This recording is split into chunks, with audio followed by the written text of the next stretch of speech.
What's up, everybody? Welcome into the Philly Sports Power Hour. And what a start to NFL free agency we had for the Philadelphia Eagles yesterday. Some big moves from Howie Roseman. And I know some people are not happy about Saquon Barkley. I'm not one of them. I think this is a great start. We'll talk about it. They can't be done. They can't be finished.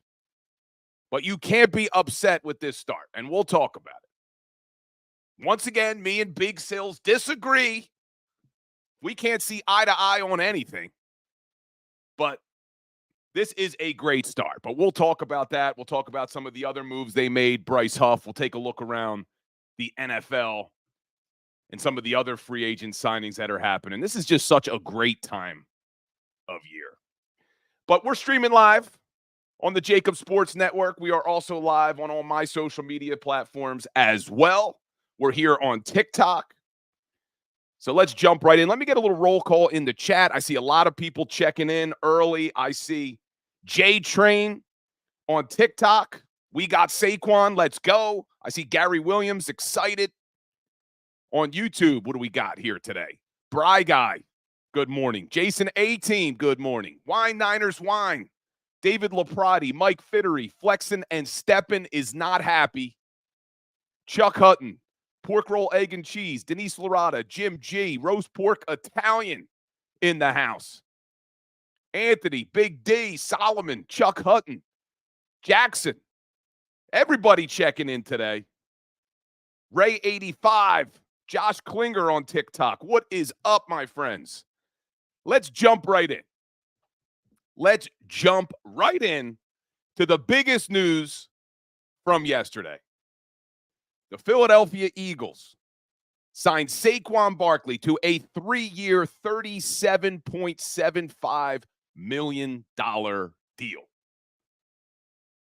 Now, we knew that there were rumors that they were interested. But a lot of people just couldn't believe it. It didn't seem like Howie Roseman. Didn't seem like Howie Roseman would do something like that. But what I said yesterday, and if you tuned into The Fanatic yesterday, I appreciate you. We got to break that news on the air, which was pretty cool. But what I said yesterday was, although this may be a little out of character for Howie Roseman, we've never seen Howie Roseman have this much money to spend under the salary cap. We've never seen it. I can't remember a time. Now, he's been the general manager since, 2010, other than that 1 year. The 1 year he had with Chip Kelly putting him in a storage closet. I can't remember a time since 2010 that Howie Roseman had $43 million to spend in free agency. And not only do they have $43 million under the cap this year, we know the cap's going up again next year. You know the cap's going to go up again 2 years from now. The cap's going up, up, up, up. So when I see fans who are not happy because they say, oh, he overpaid Saquon Barkley, you have to understand that I don't worry about the money right now. They have so much money under the cap, and we know the cap's going up next year and the year after. They will make it work. They will figure out how to make this work and fill all the other needs. We shouldn't be concerned about the salary cap. It went up $30 million this year. So it doesn't make sense. So fans out there, you could debate whether or not you like the move itself, whether or not you think Saquon Barkley fits, which I would completely disagree with you if you don't think he fits. But to make the argument that they overpaid Saquon just isn't true. It doesn't matter what they paid Saquon Barkley. They still have plenty of money under the cap. They still have plenty of flexibility to go out there and sign whatever they need. It doesn't matter. This is the time of year where everybody acts like it's their own damn money. Like, oh, I never would have. How do you pay a running back that much money? We're talking about a couple of $1 million difference under a cap that already went up $30 million That's going to go up probably another $20 million next year and another $20 million the year after because it's based off of NFL revenue, and the NFL is a freaking monster. So I'm not understanding anybody who's worried about the money. And I see my man Gary Williams checking in on TikTok saying Howie is a cap genius, so he's not worried. Exactly. What are we worried about the money for? I understand maybe worrying about Howie Roseman when it comes to talent evaluation. We've had that issue. We've had that issue in the past, especially in the draft when it comes to talent evaluation. But if you're worried about the money, that they paid for Saquon Barkley, what have we learned about Howie Roseman over the last 15 damn years? Don't worry about the freaking money. If that's the only negative you have, if that's the only negative that you can say about the signing of Saquon Barkley, then you don't understand what Howie Roseman is good at. And we can debate whether or not Howie Roseman is a good talent evaluator. We can debate whether or not we agree with his philosophy about ignoring positions.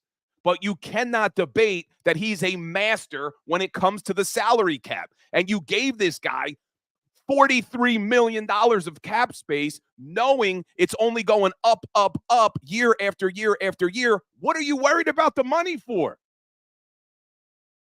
They gave Jalen Hurts $255 million, and his cap hit will not reach what Daniel Jones' cap hit is this season for another 4 damn years. And we're worried about the total money? I tell you this all the time. If you follow this show, if you follow me, you can't worry about the overall number. The number that matters is the cap hit. Who gives a crap if he's spending Jeffrey Lurie's money? It doesn't matter. It's not your money. What you need to worry about is the cap number. That's what matters. So everybody now putting on their GM hat, oh, they overpaid. You don't know what the cap hits are. So when they gave Jalen Hurts $255 million and people were losing their mind, we found out a couple days later what the cap numbers are, and Jalen Hurts right now has a $13.5 million cap. Daniel Jones has a $47 million cap. And Hurts' cap hit doesn't go up to over $47 million for 5 years. So get out of here. This is what I'm talking about. This is what I'm talking about when I say people being negative just for the sake of being negative. How could you sit here today and be negative about the Saquon Barkley signing? Who cares about what they paid him? There's plenty of money under the damn cap. Now, I don't want them to be done. I don't want them to be finished. And we'll talk about in a second what they need to do to make me feel better about that defense. But to sit here and be negative about adding Saquon Barkley to this Philadelphia Eagles offense because, oh, they overpaid him. Get out of here. Get out of here. They overpaid him. It's freaking Howie Roseman. The one thing he does well is the damn salary cap. And we're going to be worried about the amount of money they paid a running back. Get out of here. Please. And I see a lot of people agreeing with me in the chat, and I love it. I see people on TikTok are excited. People on YouTube are excited, and we should be excited. This is a great addition to that offense. And we'll talk about the defense in a second because there are still a lot of needs on defense. It hasn't even been 24 hours yet. That's the thing I feel like people don't understand. It hasn't even been 24 hours. There are tons of players still available. Tons of players still available. What are we worried about? Everybody needs to relax. But I think a majority of the people are excited. And we're getting breaking news right now as we're here on the show. Philadelphia Eagles are signing offensive lineman Matt Hennessy. He started 22 starts in 41 games. He's played left guard and center, 6'3", 300 pounds. Missed all of last year with a knee injury. Former third-round pick out of Temple. So to bring back a Temple kid, probably a depth signing on the offensive line. Fine. They needed it. We're also getting some reports that they still have their eye on safety Justin Simmons. So we'll talk about the defense in a second, but a nice depth signing. Hennessy's only 26 years old. We know they need some depth on the offensive line. And I see M. Reyes checking in. New student for Stoutland University. You're damn right. But I don't understand anybody who could be upset with the Saquon Barkley signing. And let's take a look at it for a second. Because I know some people, maybe some people on this channel, are making the argument that Barkley's not that good. That Barkley hasn't done anything over the last couple of years. I want you to listen to who Saquon Barkley has played with for the New York Giants, and you tell me how we're not going to see that guy go absolutely nuts in a Philadelphia Eagles uniform. Last season with the New York Giants, their number one receiver was Darius Slayton with 770 yards. The starting quarterback, Daniel Jones, Tommy freaking Cutlets, Tyrod Taylor. 2022, leading wide receiver for the New York Giants, Darius Slayton, 724 yards. 2021, the leading wide receiver for the New York Giants, Kenny Golladay, 521 yards. 2020, Darius Slayton, 751 yards. 2019, Darius Slayton, 740 yards. Saquon Barkley has only played one season with a wide receiver that had over 1,000 yards receiving, and it was his rookie year, 2018, with Odell Beckham Jr. And guess what Saquon Barkley did that year? When he actually had some weapons around him. He rushed for over 1,300 yards, 5 yards a carry, had another 91 receptions for 721 yards, had over 2,000 yards from scrimmage when he had Eli Manning and Odell Beckham Jr. And then you completely devoided that team of talent. You took away all of their freaking talent. And you made this guy play with a bad offensive line, with below average quarterback play. This season, terrible quarterback play with Tommy DeVito. You gave him zero weapons. The guy hasn't had a 1,000-yard receiver on his offense since his rookie season. In fact, they haven't had anyone with over 750 damn yards. And now you're going to bring him in, and you're going to put him on an offense with A.J. Brown, Devontae Smith, Dallas Goedert, and yes, Jalen Hurts, who's a better damn quarterback by far than Daniel Jones, Tommy Cutlets, or Tyrod Taylor. How anybody could be sitting here talking negatively about this move, it's absurd. And if the only argument you got is that they paid him too much money, stop worrying about the money. That's the one thing Howie Roseman knows how to do. I am excited if you couldn't tell. Who's stopping this offense? And yes, Twiz just took the words out of my mouth. Saquon can pass block. So one of the problems that we had last season, in addition to Brian Johnson being the offensive coordinator, is DeAndre Swift was not a very good pass blocker. So although we wanted to see them use him more in the passing game because Swift can catch the ball out of the backfield, the problem was if you put him on the field in a passing situation, depending on the look you get from the defense, your running back may have to stay in to pass block for blitz protection. DeAndre Swift was one of the worst pass blockers in the NFL last year from the running back position. Saquon, one of the best.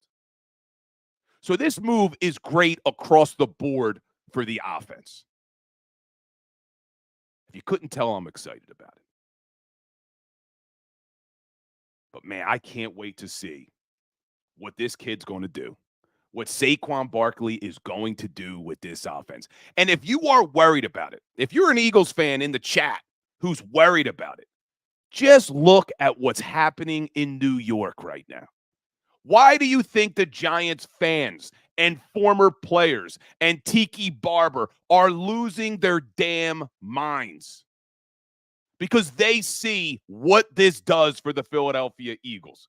Every single one of my friends, my college quarterback, who's a big Giants guy, is texting me like crazy yesterday, pissed off, can't believe it, because they see what Saquon Barkley is.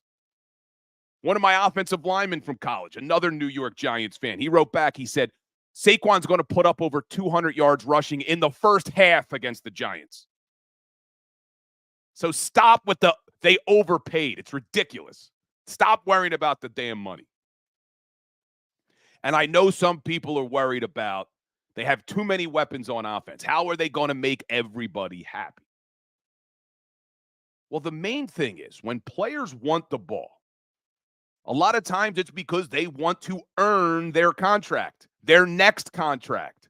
It's about money. They want the ball sometimes, in some situations, because they have to earn that next deal. Saquon got paid. He's not worried. A.J. Brown, I know we talk about how he wants targets. He wants targets. If they are winning games, it won't matter. It's not going to matter. And guess what? They now have a really good offensive coordinator that's going to figure out ways to get their playmakers the ball. If our biggest issue, if we are seriously making an issue of we have too many playmakers, I'll take that as a freaking problem. That we have too many playmakers. That's a negative now, that we have too many playmakers. Great move for Howie Roseman.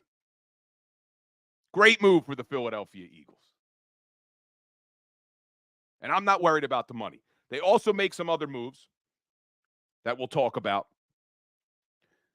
because they do make a move on the defensive side of the football. They bring in 25-year-old edge rusher Bryce Huff, which, if you tuned in yesterday before free agency hit, he was a name that I was expecting them to sign.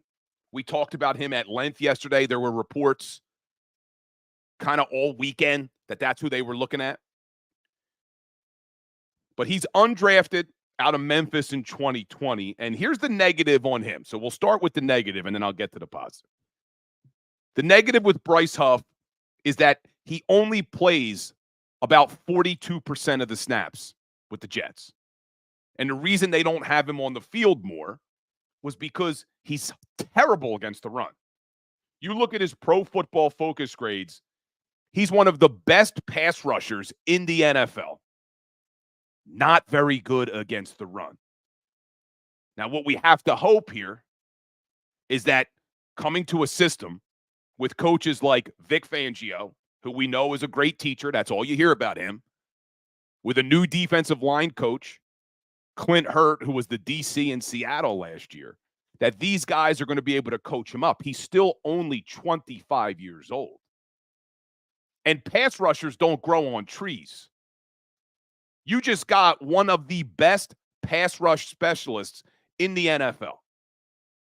So as bad as he is against the run, he's even better against the pass. So maybe you take that exchange, because you look at Bryce Huff, and last year he had double-digit sacks, really only playing 42% of the snaps. But you look at his win rate on pass rushing downs last season. 22.9%. There were only 2 pass rushers in the entire NFL who had a higher win rate than Bryce Huff last season. Micah Parsons and Myles Garrett. That's it. You are getting a true pass rusher in Bryce Huff.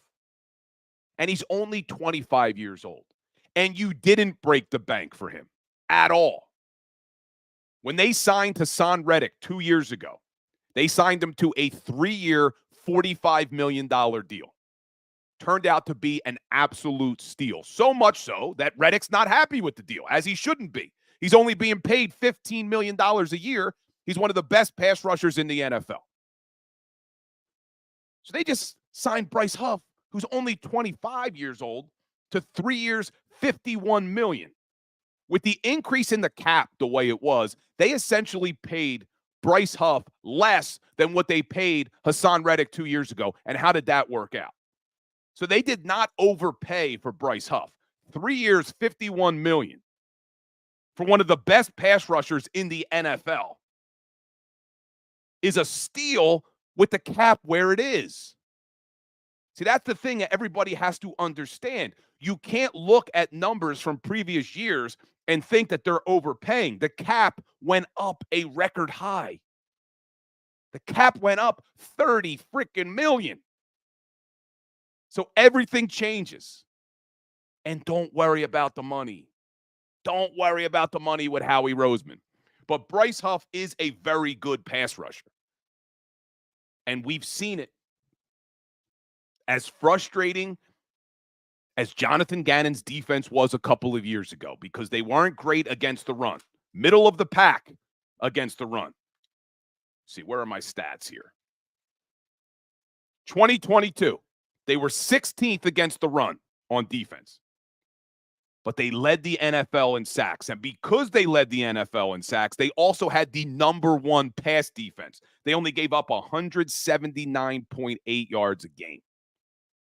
And then you go to last season, 2023. Started out the year with a great running defense, didn't they? Stopping everybody. Average of 66 yards a game against on the ground. It didn't matter because they didn't have a pass rush. They went from 70 sacks down to 43. And their pass defense went from first in the NFL down to 31st in the NFL. And once teams started picking them apart in the air, what happens? It opens up the running game. The last 8 games of the season, every single team put up over 100 yards rushing. You need to have a good pass rush in the NFL. And they got a real pass rusher in Bryce Huff. And again, what I like about this move is he's young. He's 25 years old. We are just scratching the surface of his potential. So in my opinion, 2 really good moves by Howie Roseman to start. Now, he can't be finished. I'm not saying that we're okay now, that we could just sit back and Howie doesn't have to do anything and we're going to be fine. But this is a great start, man. We're not even 24 hours. We're not even 24 hours in to the legal tampering period. And there are a ton of playmakers still available on the defensive side of the football. So when we get back, we'll take a look around because there were some other big signings in the NFL. But the Eagles, they did make 2 other moves now in addition to the big ones. Obviously, Barkley and Huff were the big splashes. But I just told you they signed an offensive lineman for some depth. Matt Hennessy out of Temple, who was hurt all last season with a knee injury. Good depth piece. And then they also did add a linebacker yesterday. Zach Bond, only 27 years old. He was a 3rd-round draft pick for the New Orleans Saints. But he just finished his rookie deal. Only played about 30%. I think it was 27% of the defensive snaps. Now, he's an interesting depth piece because in addition to being able to play off-ball linebacker, that Sam linebacker position, he can also blitz the quarterback from the edge.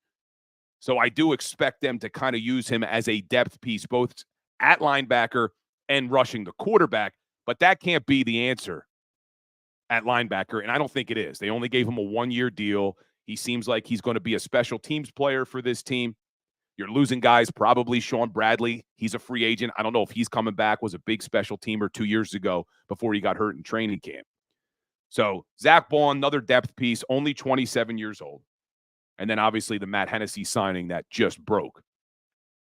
So it's a great start. A great start. So when we get back, I want to change our focus a little bit. We'll take a look around the NFL at some of the other signings that happened. And then we'll look at what are the Eagles going to do next, because I don't think they're done. They can't be done. If we're sitting here in a couple of months and this is all they did, then I would say, yeah, not a good free agency.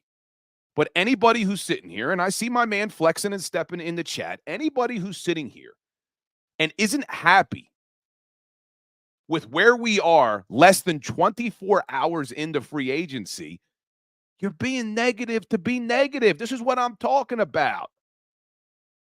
This is what bothers me sometimes in this town. How could you be negative right now? If this is the team, come August when training camp starts, okay, let's be negative because I don't like where the defense is. But we're not there yet. It's literally been less than 24 hours. Just calm the hell down. Stop worrying about the money. It's not your money. And Howie Roseman is a master when it comes to the cap. And you look at Saquon Barkley, I'm telling you, we talked about this. I know people are saying he's injury prone. He's injury prone. Well, a lot of people wanted DeAndre Swift back. And I gave you this stat yesterday.